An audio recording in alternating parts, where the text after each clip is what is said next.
Okay, so for the first video, I'm just basically gonna tell you what we did when we found out and how we handling it now.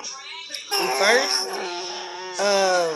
noticed the signs of him flopping his hands, standing on his tiptoes, fluttering his eyes, stuff like that. But the main thing that we were worried about were the communication part.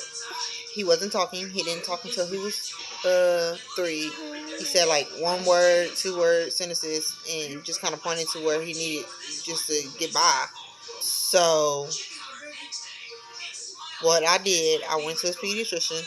I talked to him and asked him if we could get him tested just to make sure, and try to figure out why he's not talking, because he's 3 now and he's not saying much and he can't hold a conversation with me. Well, he sent me to the autism center in New Orleans, and they basically told me I had to be on a waiting list for 5 to 10 months. Well, 10 to 12 months. Sorry, and I just had to wait until they could see if I could get an appointment. Time passed. A couple months went by,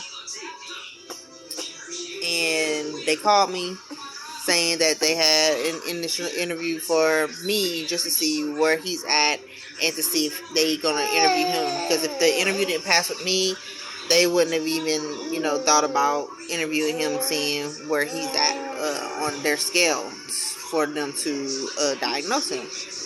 So once they passed the interview with me, they interviewed him, and after they interviewed him, he was diagnosed level 2 autism. So since then, we've have put him in speech and OT, and he goes to the school twice a week for that. OT is occupational therapy, basically helping him with his social skills and his academics and all that, and just kind of preparing him for school. Since he's been in speech, he's been doing a whole lot better. He's talking more. He talks your ears off, but sometimes we still can't understand him because he kind of like jumbles up his words together and trying to talk really, really, really fast just to get by. But if you're a stranger, you wouldn't really understand what he's trying to say to you. But with us being family members, we know because we've been around him so much, so we just kind of picked it up. But I hope this helped with some of y'all that is asking me how we went about it to get diagnosed. And if you have any more questions, then ask away. I'll try to find answer your questions to the best of my knowledge, like I said.